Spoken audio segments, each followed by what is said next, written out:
demolition would occur afterwards. We'll be setting a high efficiency condensing boiler upstairs. We're gonna have to have a separate little boiler room. It has to be a 1-hour wall. It's gonna be inspected by the state boiler inspector. High efficiency condensing means it's, your existing boiler on its brand new day was 80% efficient. This is gonna be 92+% efficient. And your 80% over, at the end of its life is 43 years old, it was installed in 1970. Probably efficiency is like 50%. So you're gonna be taking a big step forward as far as your energy conservation efforts go. And quite a bit of the work is upstairs. Fortunately, it's not occupied. There's a weak link, if you will, in the BRF system. We have to have a certain capacity installed now to make it work. And so some of the units upstairs, we've got them being priced as an alternate, both in delivery and install. So we would be okay.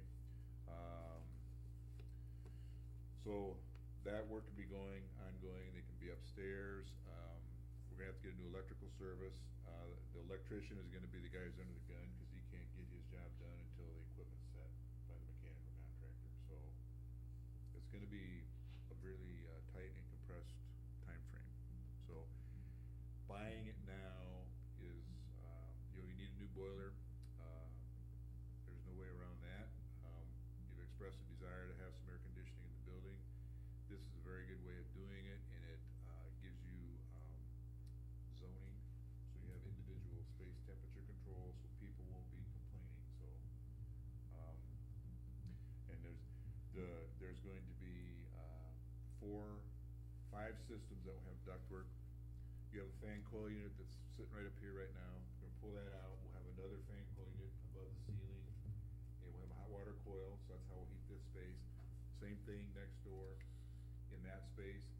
There'll be 2 smaller fan coils, vertical, for the genealogy society downstairs, and then there's gonna be one up in the meeting room, which is where the rooftop has failed. And the rest of it's just gonna be wall hung units, so, which will just require refrigeration piping. So, it's gonna be a bang, bang, go thing. And we started demolition last night. We had a leak in our air conditioning system here last night, Okay. oddly enough. So Okay.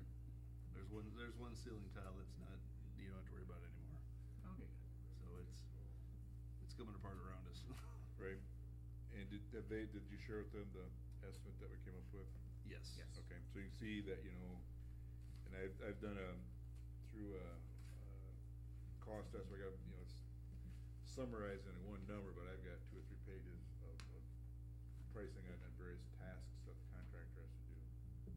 and we are buying the boiler from VHF, Yep, that's it. and we need to change the ordinance, because the ordinance reads cooling equipment, not boiler equipment.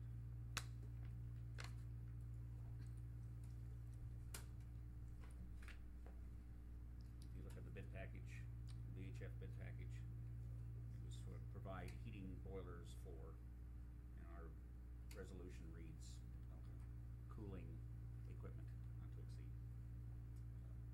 Yeah, There's two different Yeah, packages. understand that. But VHF the is boiler the says heat, cooling, or Yeah. and Halverson Train is the air conditioning, Right. Which that alternate really isn't that much more for those No. 4. Was it 4? 6. 6. For the additional 10,474, that puts the 6 additional units upstairs on the 2nd floor that we pulled out to see if it saved us much, and it's Right. not that much more, quite honestly. No, and it's actually, it's a good way of doing it. And you'll have individual space temperature control, and if there's nobody up there, you can have it as a setback, but, it's also space that you can use. If it's that price, I think we ought to just do the whole thing, get it done right. And then contractors, I've got 3 electricals that are interested. There's gonna be 2 mechanical.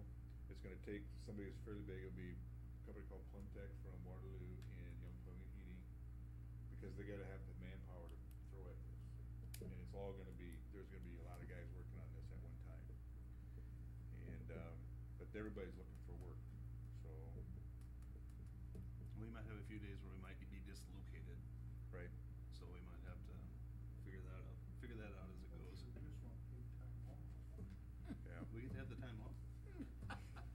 Then one other thing, when, I was, cause we have to redo the electrical service, I was tracking down, there's called a feeder. There's a nicked wire with exposed copper on your main feeder, and that has to be replaced. So we're rolling that into this project. We're gonna have a contractor geared up, so now's the time to. Yeah, we've been getting some quotes from Light and Power and then actually from Jerry Stelter on possibly replacing that, but it just seems to make sense to wrap that up into this project. Cause there's, yeah. One source responsibility and one guy, cause you're gonna have to take it down to do it. Yeah. And then I've also been talking with the City of Independence, Light and Power. They're on board with what we're doing. Sort of, Kevin Seidel was on vacation last week, so I talked to Tim Tudor, I think is his name. So there, but I'll be giving Kevin a call tomorrow, cause he's back from vacation now.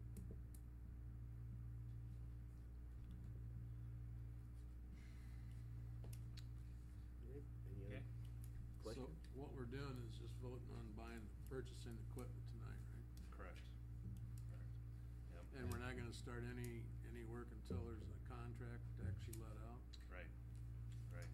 We're gonna, and we're gonna be setting a special meeting for next Monday to, so we can, pass a resolution to have the public hearing, for this project and potentially the Fairway project. And then August 12th, we'll be able to act on both the Fairway project and this one. As far as,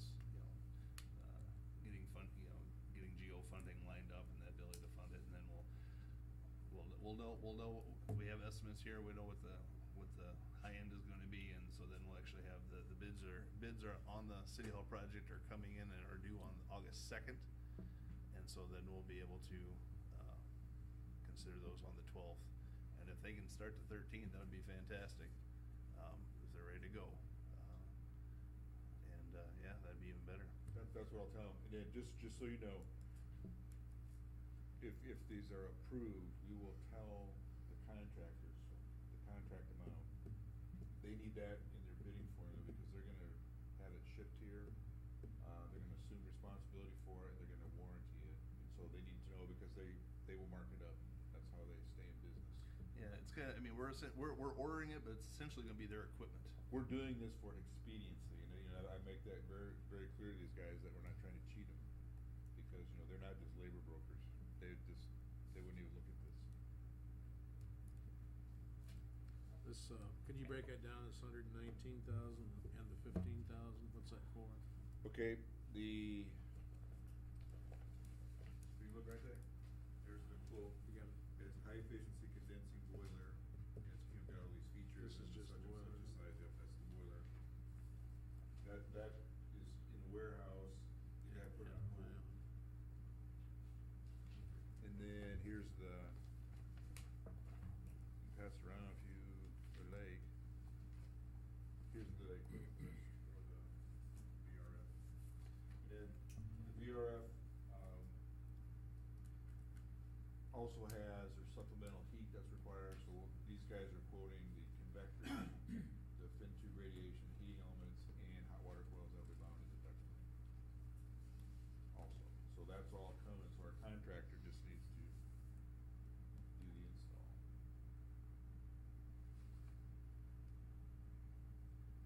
That's what I've been working pretty hard on the past couple weeks to get that developed, so we can get prices.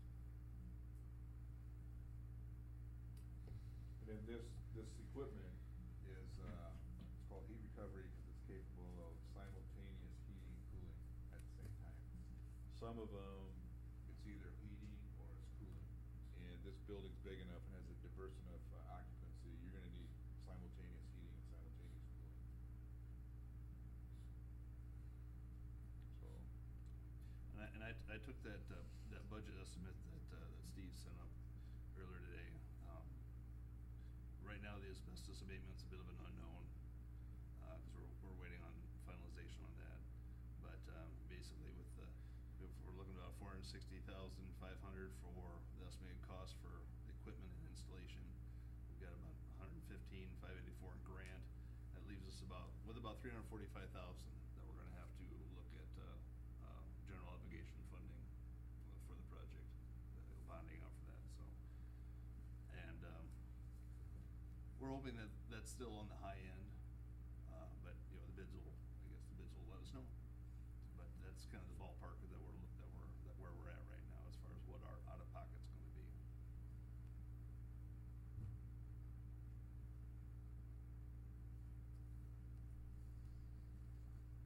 Okay, no other discussion? If not, entertain the motion. I'll make a motion, to approve this, but I just happened to notice, that all we did was we switched the wording. We have Train buying the heating equipment and VHF buying the cooling equipment. So we just need to switch the words around in the resolution. Train is doing the cooling equipment. Right. VHF is doing the heating, Exactly. which is unfair. VHF should do the VRF. That's not the case. I would second that motion. Okay, Question, are we including in that the The addendum? alternate Or the one bid? Personally, I think for the 6 additional units and the ability to be able to heat and cool the second floor, that extra 10,500 is well worth it. I would, do we have to make an amendment then to Yes. do The that? 119 includes that. Yeah, Yeah, that's, the the 119 119. includes the $10,000 alternate. it's Okay. just, That's true. All right. But we should make that Not clear to- though, not that to we're exceed including that. that alternate. Okay, I make the motion to approve this, adjusting the wording with respect to which pieces of equipment we're buying, and the fact that we are also on the $119,000 171 bid, which will include the alternate